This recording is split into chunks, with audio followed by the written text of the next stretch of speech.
So we've got Zorba the Mastiff hanging in his little harness. The harness makes a 90-degree angle. We've got the two cables attached to the roof. We don't know why Zorba is hanging there. Poor Zorba. So what we want to do is we want to do sum of forces on each axis. That's the key to finding your angle. So if we look at sum of forces on the x, a couple things we know.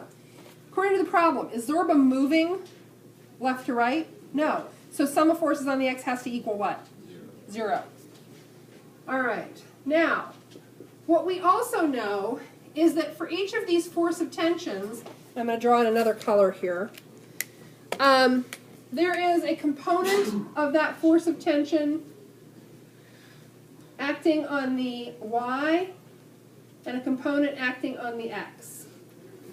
And we know that the x component, this x angle here, is adjacent to theta.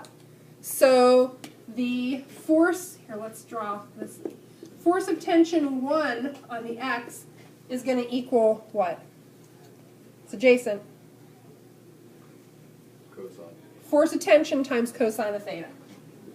Force of tension times cosine of theta 1. And keeping these ones straight is real important. We know that similarly, we're drawing all over poor Zorba, force of tension 2 on the x-axis is going to equal force of tension 1 times cosine theta 1, force of tension 2 times cosine theta 2. You all in agreement on that? Yes. So far this seems perfectly reasonable. Okay. Now, I had to do this one 3 times, and I'm still looking at it and going, okay, now where do we go next? Okay. So let's keep using our blue for our force of tensions. Actually, no, you know what? I'll color code this even better.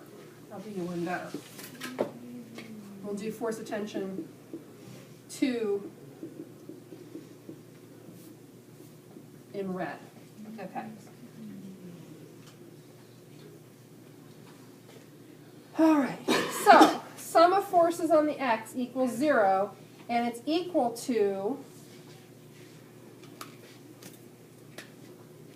force of tension 1 times cosine of theta 1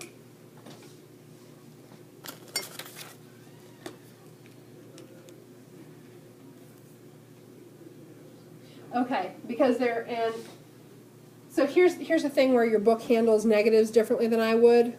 We can try this my way. You know that they're going to be equal to opposite, right? Because they're pulling in 2 different directions. The way your book chooses to handle that is by saying that 0 is equal to the force of tension 1 minus the force of tension 2. Okay? So we'll go ahead and go with the book's methodology for right now, and we'll have a philosophical discussion about that later.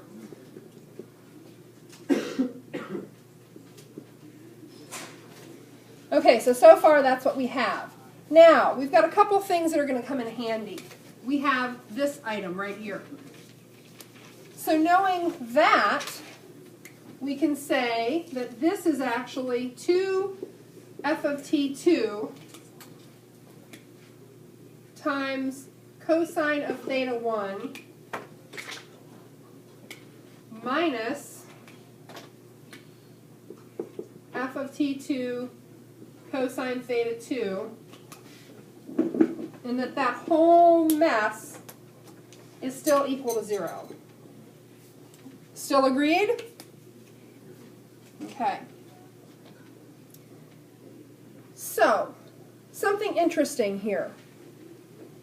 Remember doing the problems where we had delta y equals vi, y delta t, blah, blah, blah, and as long as delta y was equal to 0, you could eliminate a vi, or you could eliminate a delta t?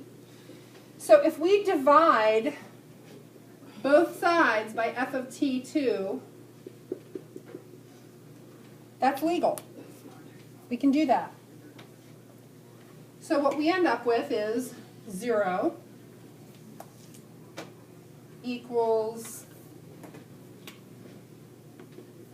2 cosine theta 1 minus cosine theta 2, which is a whole lot cleaner, wouldn't you say? Okay, next step. We can now say, we can move this over here, and we get cosine theta 2 equals 2 times cosine theta 1. Still good, right? So here's something else we know. And I'm going to, can I get rid of these at this point? Okay. So we know that there's a relationship between these two angles. This is a 90-degree angle, which means that these two have to add to 90, which means that theta 1 equals 90 minus theta 2. Or theta 2 equals 90 minus theta 1. Actually, let's stick with that one. So now we have cosine, oops. So it doesn't matter which way you have it? It doesn't. You're going to get either the larger or the smaller angle, depending on how you do it. And I use this one in my run-through. So we have now the cosine of 90 minus theta 1.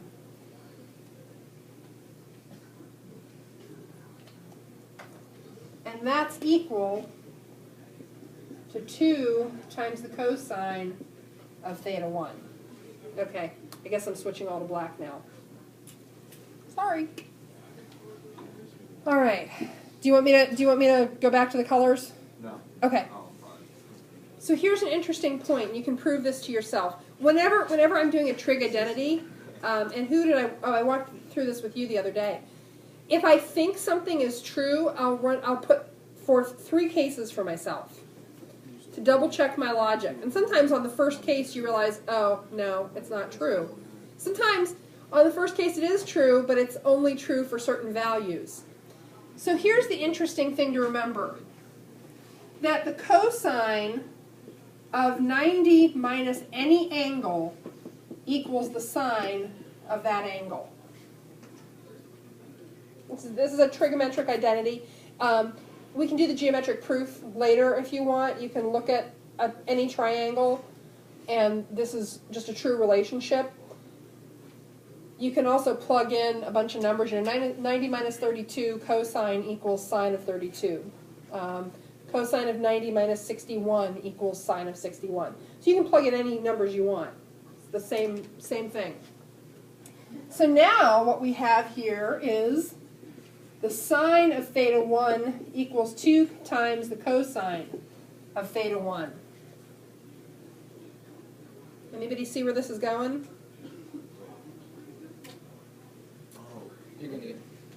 You're going to end up with tangent. Tangent equals 2. Divide both sides by cosine of theta 1. We now have tangent of theta 1 equals 2. So I'll set this over here. Tangent of theta 1 equals 2, which means theta 1 is equal to inverse tangent of 2. Which gives you a value of 63.4 something. So it's one of those cases where we have sum of forces on the x and the y, and it would be really easy to think initially, oh, well, we don't have to do anything with the x. But the x allows you to solve this. So if we do inverse tangent of 2,